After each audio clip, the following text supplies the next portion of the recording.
Hello, welcome to this special presentation of News 2, Dr. Martin Luther King. His courageous and selfless devotion gave direction to 13 years of civil rights activities. His words, action, and commitment have inspired many to this day.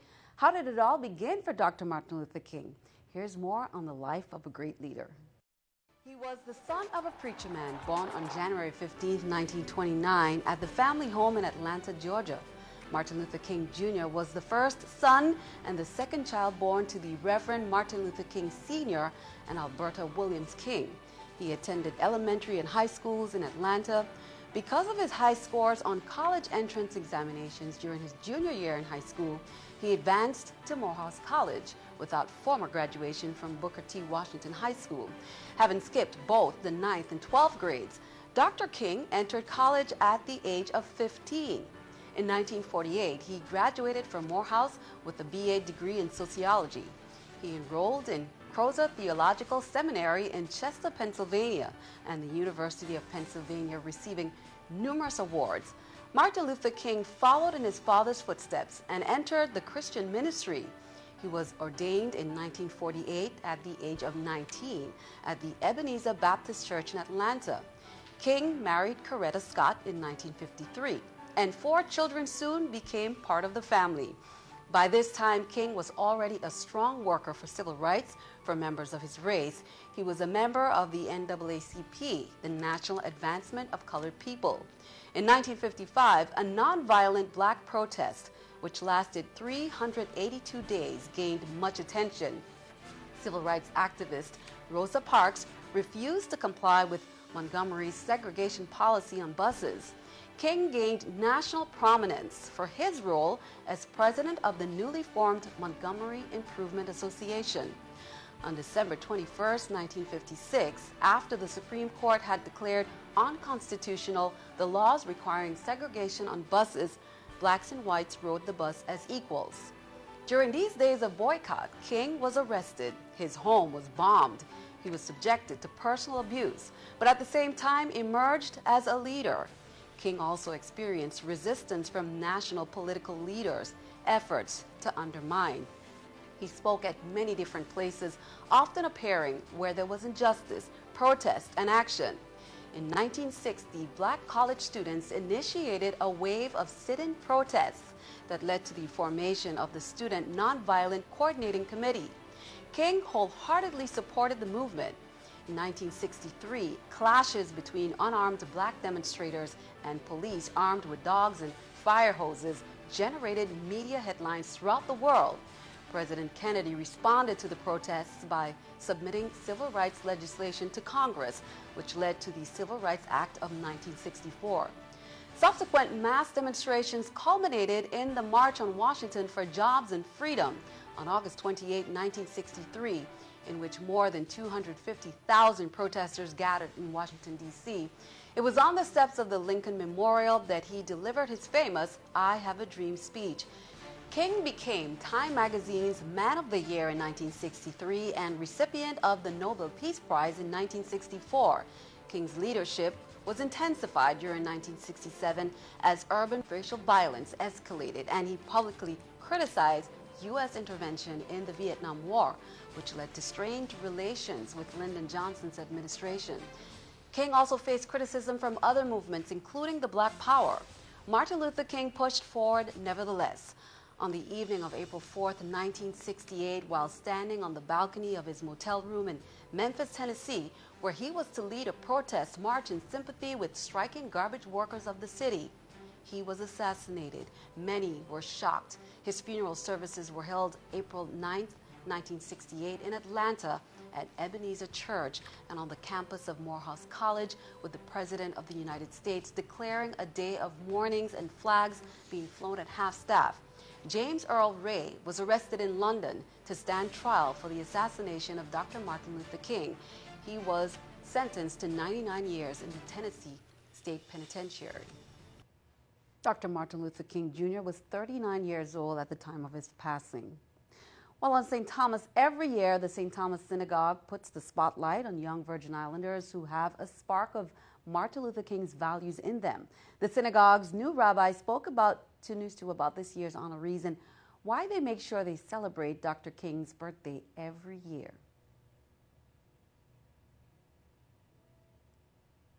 Our annual Dr. Martin Luther King Awards Shabbat service. We've been doing this service for over a decade. It's led by myself and our Social Action Committee. And we take an evening to celebrate with the community the accomplishments of students around the high schools of St. Thomas and St. John. This evening we'll be honoring 8 students who have been chosen by their schools who embody the values of Dr. King.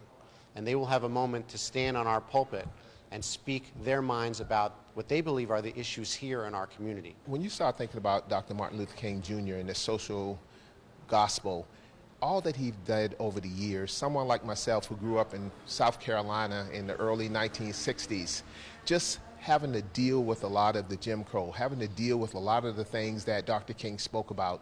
And I've been blessed to go to different parts of the country and speak. And I'm so excited to have the opportunity to come here tonight and speak and just share what Dr. King meant to all of us, being a living witness, being a testimony of what he did.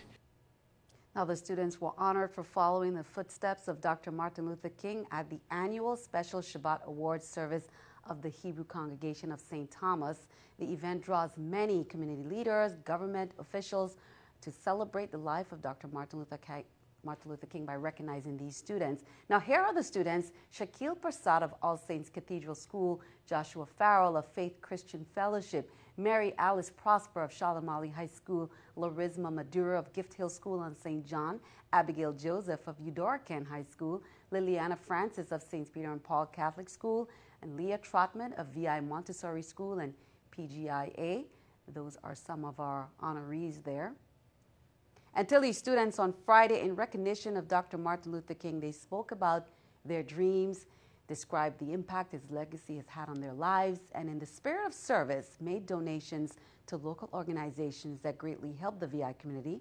On the middle and upper school side, students included in their morning program a day of giving, a presentation that awarded to representatives from the Hebrew Congregation of St. Thomas, Charlotte Kimmelman Cancer Institute, and the Salvation Army checks ranging from $200 to $1,148.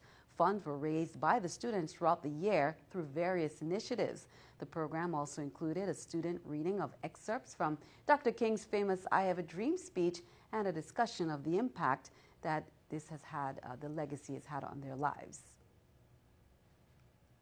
We're happy to be here to represent our organizations, and we are very, very grateful that this group of students is so generous and focused so much on the values that we hold of social justice and the values of Dr. Martin Luther King Jr. as well. This was a great event. The students really stepped up and showed their community service, their community involvement, and myself and other donors were happy to be here to receive the donations on behalf of the students. We're so grateful that people can come together. Senate President Myron Jackson said when senators met over 40 years ago to pass a bill honoring Dr. Martin Luther King Jr., they hoped his message would inspire up-and-coming generations to soul search and follow his example. Bill number 4293 called for all to take comfort and gain encouragement from the life of this great apostle of nonviolence who sought through constructive measures justice and liberty for all mankind. The law also made history by making the Virgin Islands one of the first to pay tribute to the civil rights leader who symbolized faith and freedom. 13 years before his birthday became a national holiday. He said, "Let us reflect on the many ways in which Martin Luther King Jr. transformed lives as one of our great activists who understood the power of peaceful protest as a means of conflict resolutions." Jackson also said it is a timeless message that still rings true for us and every young person living as we seek to end the senseless killings in our community. Senator Jean Ford said a leader is not built by simply treading waters lightly or standing on the wayside, but by delving into the trenches and making the sacrifices necessary to stand for what is fair and just. Dr. Martin Luther King once said, "I am not unmindful that some of you have come here out of great trials and tribulations. You have been the victims of creative suffering. Continue to work with the faith that Unearned suffering is redemptive. Senator Ford echoes the sentiments, he said, of Dr. King, acknowledging undoubtedly that the community has been greatly affected by the recent acts of violence in the territory. He added, "We cannot remain silent about the recent violence that has plagued our territory." However, the Democratic senator urged the community to raise its voice about not only the violence, but the social and economic conditions that are largely responsible for these acts of crimes. Well, how do many remember Dr. Martin Luther King? What kind of message still lives? We asked many of you to share your thoughts. We'll have that when we return. But right now, here's an excerpt from his most famous speech delivered on August 28, 1963 in Washington. It's called, "I Have a Dream."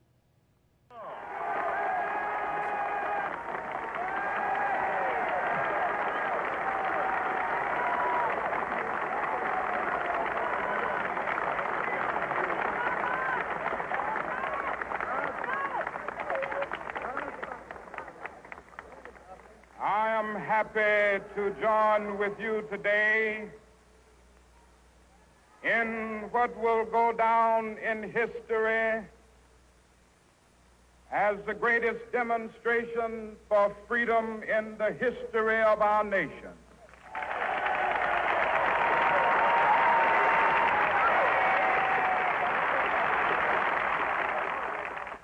Five score years ago, a great American in whose symbolic shadow we stand today signed the Emancipation Proclamation. This momentous decree came as a great beacon light of hope to millions of Negro slaves who had been seared in the flames of withering injustice. It came as a joyous daybreak to end the long night of their captivity. But 100 years later, the Negro still is not free.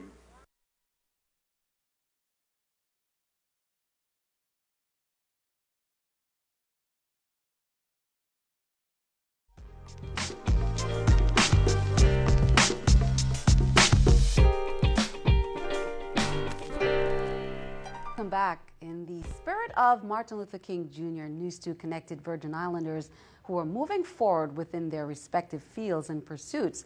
Culinary to societal, these Virgin Islanders embody the spirit of Martin Luther King's vision of individuals striving for success while lifting their people up to new heights. Sharing the motivation behind Chef Digby at Balter Restaurant, the passion for justice for Genevieve Whittaker, and the essence of the Caribbean flavor from Frank Robinson. Here's more.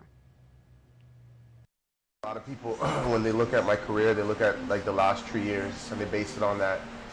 I mean, I've been cooking, this is 19 years this January that I've been in the business. That's from high school at the Buccaneer, that's going to school, that's failing so many times that it became the norm after a while. I think I started finding a lot of happiness when I started working for chefs that were more ingredient driven, because even though I couldn't see my cuisine through them, I could see ingredients through them. So I think when I was able to come back home, I could translate that to like what is a radish and how I could translate a radish through the eyes of a Crucian. The idea is, yes, we want to advance food, but we don't want to change it so much to where it's not our food.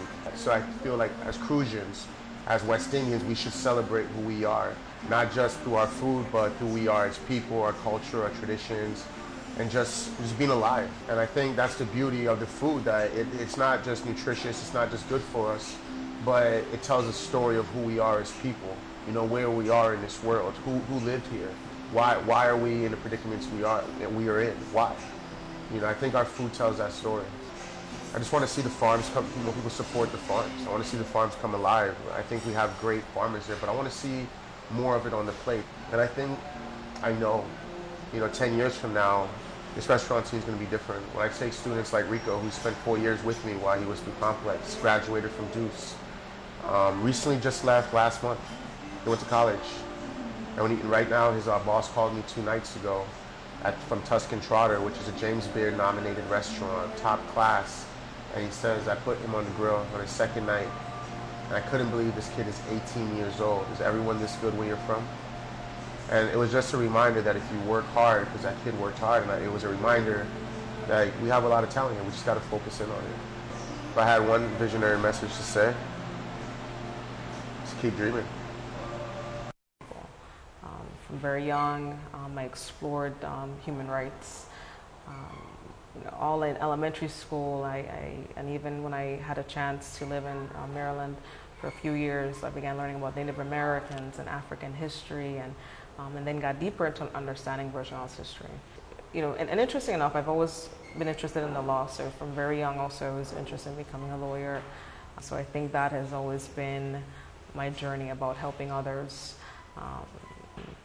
Pretty early on in my undergrad career, being mentored by persons who were experts and who really helped me along the way in honing my interest and understanding of the human rights law and things like that. And there I really learned about the Virgin Islands and our struggle. I learned a lot about the concept of neocolonialism and the impact that now societies removed from slavery and the inhumanity that followed, and now transform into a new system, and now as we know it as neocolonialism, and even understanding now the political structure of the Virgin Islands. As millennials, we must and do appreciate the work of our forefathers and foremothers, and again in that spirit of Clady Road, Ayo Clady Road, Clady Road, let the slaves then pass. We are going for our freedom.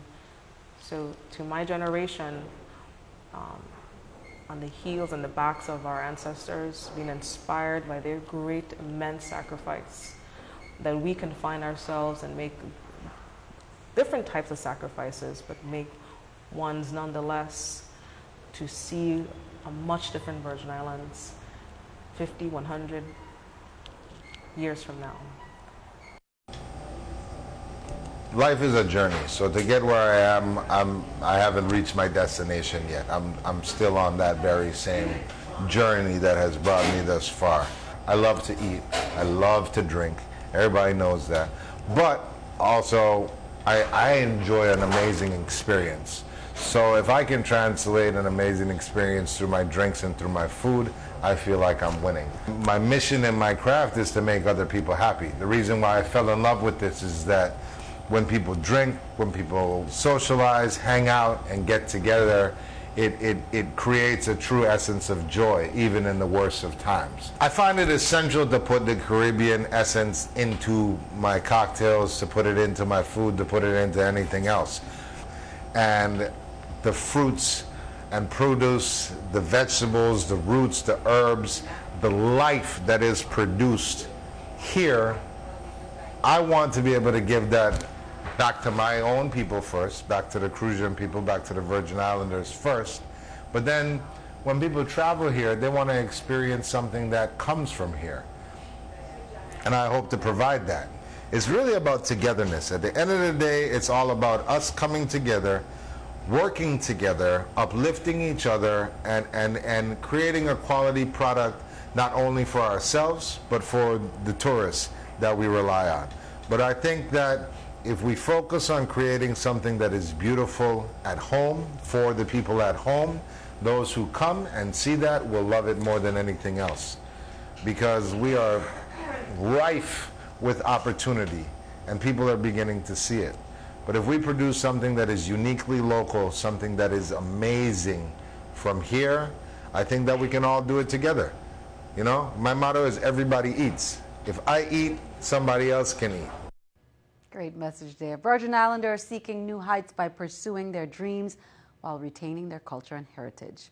Well, Dr. King was known for his strong stance on nonviolence that translated into his views on war. In 1967, during an NBC interview on the Mike Douglas Show, he defended his political views. Here's more. Well, I think my view has been a little distorted at that point. I haven't only urged Negroes not to fight.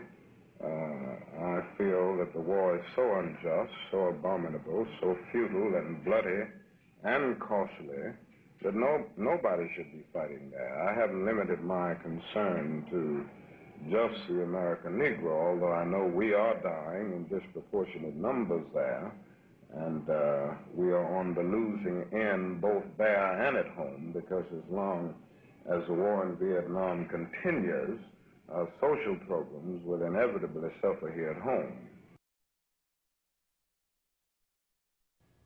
Many events were held locally in recognition of Martin Luther King. The Alpha Phi Alpha fraternity, Theta Epsilon Lambda chapter, they held their annual Martin Luther King March earlier today from the Enid Embar Library to Emancipation Garden. Many schools and civic organizations were there in attendance. It was presented by the distinguished gentlemen of Alpha Phi Alpha fraternity, Theta Epsilon Lambda chapter. A short program in the Emancipation Garden followed the march.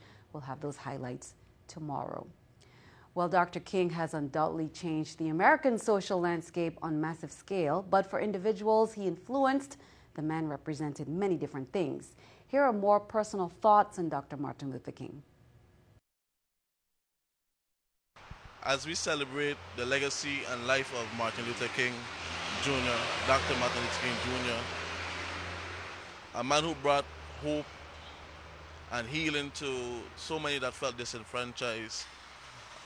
Along with so many others, Dr. Martin Luther King paved the way for us. I hold the values that he displayed dear to me because he led with example. In my opinion, Martin Luther King Jr. Day represents a day where we remember a man that was filled with courage, with a lot of faith, with strength, that decided to use his life to advance us as African American people. In a time where the world is filled with so much racial divide, I think we should really take time out on this day to reflect on his platform and what he stood for. Some great words there from local residents. Here's more from the historic speech, I Have a Dream. I accept the Nobel Prize for Peace at a moment when 22 million Negroes of the United States are engaged in a creative battle to end the long night of racial injustice. I accept this award on behalf of a civil rights movement which is moving with determination and a majestic scorn for risk and danger to establish a reign of freedom and a rule of justice.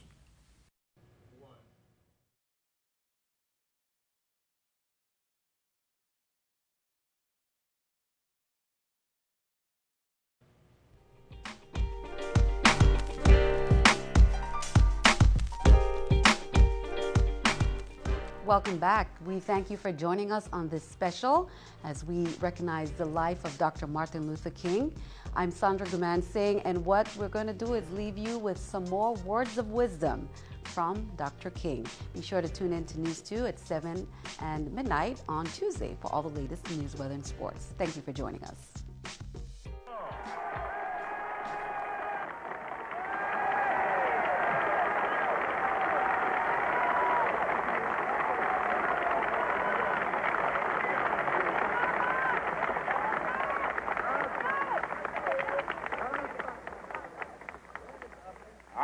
Happy to join with you today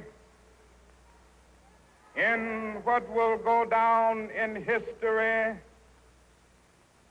as the greatest demonstration for freedom in the history of our nation.